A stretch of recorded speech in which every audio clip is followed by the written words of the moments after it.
बिस्मिल्लाहिर्रहमानिर्रहीम। अस्सलाम वालेकुम डियर स्टूडेंट्स। प्री नाइन्थ का जो हमारा नेक्स्ट टेस्ट शेड्यूल है उसमें हमारे इस बार जो सेंटेंसेस हैं वो है प्रेजेंट इंडेफिनेट के passive voice, present indefinite active voice.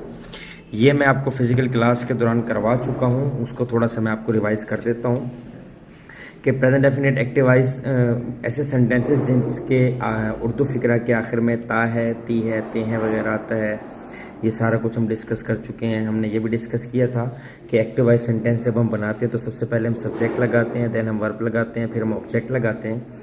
और ये भी हम लोग डिस्कस कर चुके हैं कि जब हम प्रेजेंट डेफिनेट में फर्स्ट वर्ब यूज़ करते हैं तो उसके लिए हमें सब्जेक्ट को देखना होता है। अगर हमारा सब्जेक्ट ही, शी, इट या कोई भी सिंगुलर नाउन होता है तो हम जो वर्ब होती है वर्ब के साथ एस या ई एस का जिक्र करते हैं। तो ये सारी बातें जो हैं हम डिस्कस कर चुके हैं और आपको ये याद भी होंगी। मज़ीद जब आपको मैंने ये काम करवाया था तो आपको बुक पर ये सारी बातें लिखवाई थी, वहाँ से आप एक बार इसको रीड करेंगे।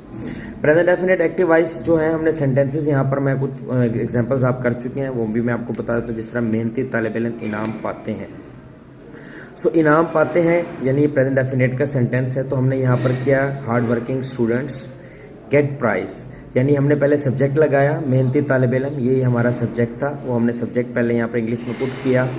देन हमने रूल के मुताबिक फर्स्ट वर्ब लगाया, देन हमने यहाँ पर जो ऑब्जेक्ट था प्राइस वो हमने यहाँ पर लगा दिया। वर्ब के साथ हमने देखना है कि एस सी एस का इजाफा करना है या नहीं, तो उसके लिए हमने देखा हार्ड वर्किंग स्टूडेंट्स को, चूँकि ये प्लूरल थे इसलिए यहाँ पर जो है वो किसी किस्म का इजाफा वर्ब के साथ नहीं होगा। वो वक्त पर स्कूल आते हैं तो इसमें वो जो है ये हमारा सब्जेक्ट है, जो आना है यहाँ पर ये हमारा वर्ब है यानी काम है, और स्कूल हमारा यहाँ पर जो है ये ऑब्जेक्ट है।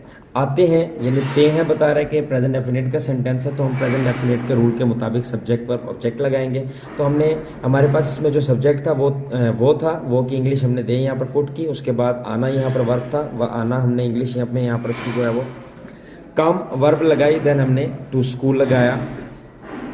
सो यहाँ पर भी हमने देखना है कि आया कि हमने वर्ब के साथ एस सी एस का इजाफा करना है या नहीं, तो हम दे देखेंगे और दे के मुताबिक जो है हम यहाँ पर दे चूँकि प्लूरल है, अगर यहाँ पर होता सिंगुलर देन हम यहाँ पर क्या करते एस सी एस का इजाफा पुट जो है वो करते, लेकिन यहाँ पर जो है दे प्लूरल है इसलिए हमने वर्ब के साथ किसी किस्म की कोई छेड़छाड़ नहीं की। इसी तरह आप हर रोज़ नहाते हैं, you take a bath daily, वो अच्छी किताबें पढ़ता है, वो यहाँ पर सब्जेक्ट है। अच्छी किताबें जो है यहाँ पर ये उसका एक एडवर्ब कह लें आप उसको, पढ़ना जो है यहाँ पर उसका एक यानी वर्ब है। तो हमने इसके मुताबिक ही रीड गुड बुक्स, यहाँ आप देखेंगे कि हमने वर्ब के साथ एस का इजाफा किया है। क्यों? क्योंकि ही जो है हमारे पास सब्जेक्ट ये थर्ड पर्सन सिंगुलर है, और जब प्रेजेंट डेफिनेट में हमारा कोई भी सेंटेंस होता है और उस सेंटेंस का जो सब्जेक्ट होता है वो ही, शीट या थर्ड पर्सन सिंगुलर होता है, देन हम जो है वर्ब के साथ एस या ई एस का इजाफा करते हैं। तो ये हमारे पास जो एक्टिव सेंटेंस में पहले भी करवा चुका हूँ, जस्ट मैंने थोड़ा बहुत आपको रिवाइज करवाया। अब मैं आता हूँ पैसिव की तरफ कि पैसिव होते क्या हैं।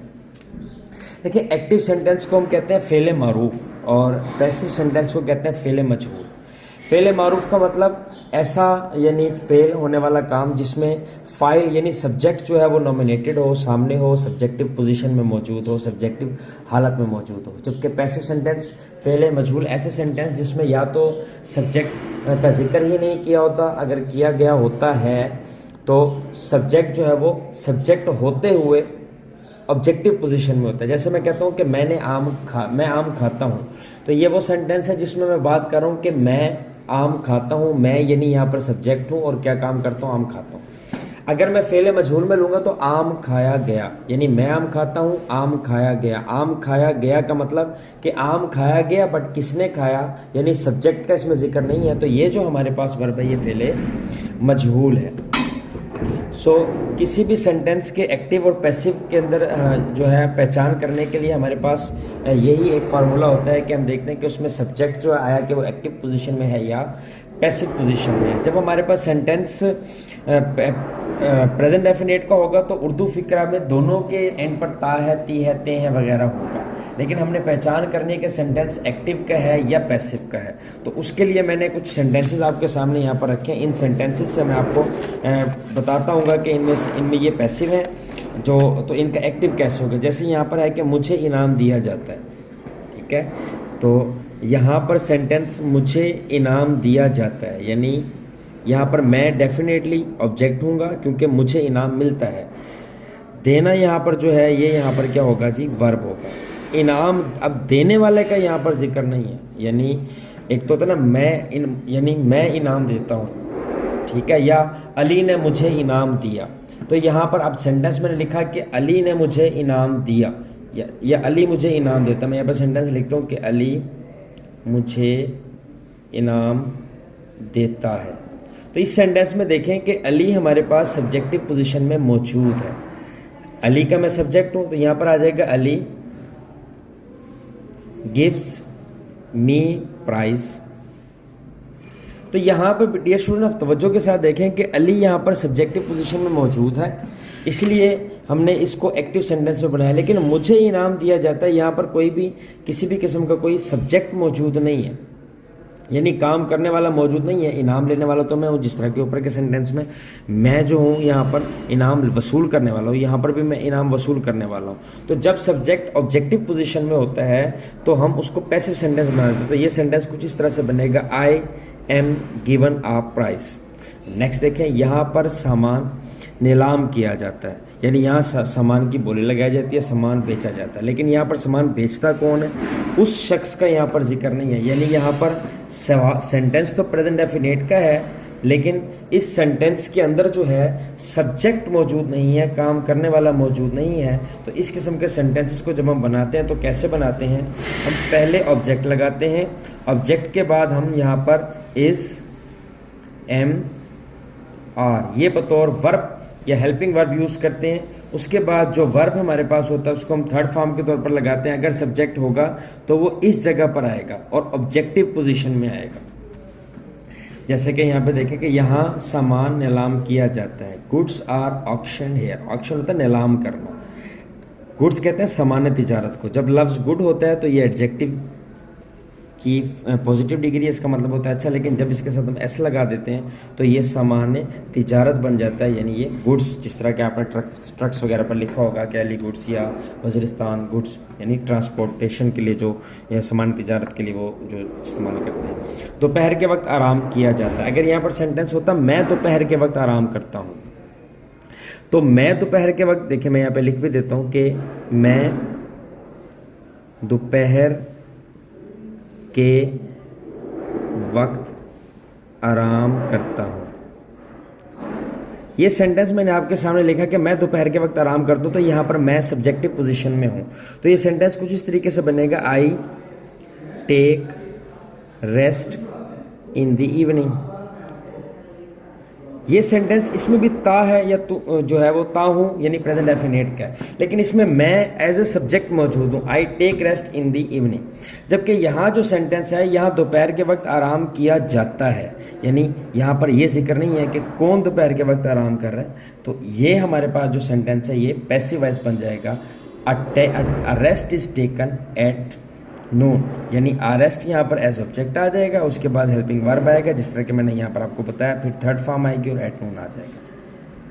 14 अगस्त को स्कूलों में जलसे किए जाते हैं। अगर मैं यहाँ पर सेंटेंस लिखूँ कि हम 14 अगस्त को स्कूल में जलसा करते हैं, तो फिर वो एक्टिव सेंटेंस हो जाएगा, क्योंकि उसके अंदर हम यानी बतौर सब्जेक्ट मौजूद होगा। जबकि यहाँ पर वो कह रहा है कि 14 अगस्त को स्कूलों में जलसे किए जाते हैं, यानी इस बात का वो जिक्र नहीं कर रहा कि स्कूल में जलसा करता कौन है, सब्जेक्ट यहाँ पर मौजूद नहीं है। तो इस हिसाब से जो जलसा है वो ऑब्जेक्ट है। तो यहाँ पर आ जाएगा मीटिंग्स, जो कि यह प्लूरल है, फिर आर लगेगा, हेल्ड थर्ड वर्ब के तौर पर आएगा, इन स्कूल ऑन 14 अगस्त। अगर सेंटेंस नेगेटिव होगा देन हम इस एम आर वाज वर्ब के बाद क्या लगा देंगे, नॉट जो है वो नॉट लगा देंगे, जैसे कि ऑब्जेक्ट लगाएंगे, फिर हम लगाएंगे is am are according to the subject, then हम यहाँ पर लगाएंगे नॉट, देन हम क्या लगा देंगे, अगर सब्जेक्ट थर्ड फॉर्म, अगर सब्जेक्ट होगा तो वो आ जाएगा। सो क्या आ जाएगा कि मुझे जुर्माना नहीं किया जाता, आई एम नॉट फाइंड। ये हमारे पास सेंटेंस है, यानी आई इसके अंदर ऑब्जेक्ट है, ये सब्जेक्ट नहीं है, ये ऑब्जेक्ट है। फाइंड करने वाला सब्जेक्ट होगा, मुझे तो जुर्माना किया जा रहा है, जिस तरह मैं यहाँ पे कहता हूँ कि वो मुझे जुर्माना करता है, तो सेंटेंस बनेगा ही फाइंड्स मी, क्योंकि वो जुर्माना करने वाला है और मैं ऑब्जेक्ट हूँ जिस पर जुर्माना किया जा रहा है। जबकि यहाँ सेंटेंस है मुझे जुर्माना किया जाता है, यानी ऑब्जेक्ट तो मौजूद है और जो काम किया जा रहा है वो जुर्माना करना, लेकिन सब्जेक्ट मौजूद नहीं है, तो ये सेंटेंस पैसिव है, यानी फेल है, मजहूल है। तो सेंटेंस ऐसे बनेगा, आई एम नॉट फाइंड, चाय वक्त पर नहीं दी जाती। अगर सेंटेंस होता कि वो मुझे वक्त पर चाय देती है, तो वो मुझे वक्त पर चाय देते, तो वो चाय देने वाली हो गई, और मुझे, मैं ऑब्जेक्ट हो गया, जो कि वो मुझे देती है। काम वो करती है और मुझ पर करती है, तो वो सब्जेक्ट और मैं ऑब्जेक्ट। लेकिन यहाँ पर है वक्त, चाय वक्त पर दी जाती है, यहाँ पर ना तो हमारे पास किसी किस्म का कोई ऑब्जेक्ट मौजूद है, ना ही जो है वो यहाँ पर सब्जेक्ट मौजूद है, तो ये फेल है, मजहूल है। तो सेंटेंस कैसे बनेगा, T is not given in time. उसके बाद है उनको, उनकी मदद नहीं की जाती है। अगर मैं सेंटेंस यहाँ पे बनाऊँ कि हम उनकी मदद करते हैं, हम उनकी मदद करते हैं, तो हम यहाँ पर सब्जेक्ट हैं जो कि काम करते हैं, वो जिनकी मदद की जाती है वो ऑब्जेक्ट है, लेकिन यहाँ पर सब्जेक्ट का जिक्र नहीं है, तो इट मीन कि ये पैसिव सेंटेंस है। तो पैसिव के रूल के मुताबिक हम इसको बनाएंगे, यानी हम ऑब्जेक्ट लगाएंगे, तो उसके बाद क्या लगाएंगे, इज़, एम, आर, और उसके बाद नॉट, और देन फिर थर्ड फॉर्म आ जाएगी, तो दे आर हेल्प। स्कूल का मुआयना कब किया जाता है, अब ये सवालिया यानी इंटरोगेटिव सेंटेंस है। इंटरोगेटिव सेंटेंस में कोई भी हम सेंटेंस करते हैं, तो इंटरोगेटिव सेंटेंस में जो हेल्पिंग वर्ब होता है हम उसको सेंटेंस के स्टार्ट में ले आते हैं। तो डेफिनेटली यहाँ पर जो है वो हमारे पास इंटरोगेटिव है, तो हेल्पिंग वर्ब स्टार्ट में ले आएंगे, यानी इज़, एम, आर जो है ये सेंटेंस के स्टार्ट में आ जाएंगे, देन हमारा ऑब्जेक्ट आएगा, देन हम थर्ड फॉर्म का यूज़ करेंगे। अगर सब्जेक्ट ऑब्जेक्टिव पोजीशन में होगा तो ठीक। एक बात याद रखेंगे, एंड पर क्वेश्चन मार्क लाजमी जो है आप इसके अंदर पुट करेंगे। तो कहता है स्कूल का मुआयना कब किया जाता है, डेफिनेटली ये पैसिव सेंटेंस है, क्योंकि मुआयना करने वाले का जिक्र नहीं है।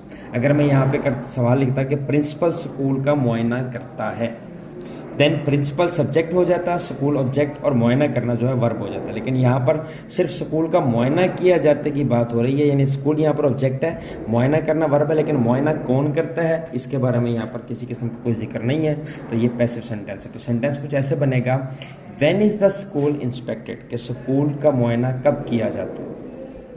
ऐसी अफवाहें क्यों फैलाई जाती हैं, why are such rumours spread.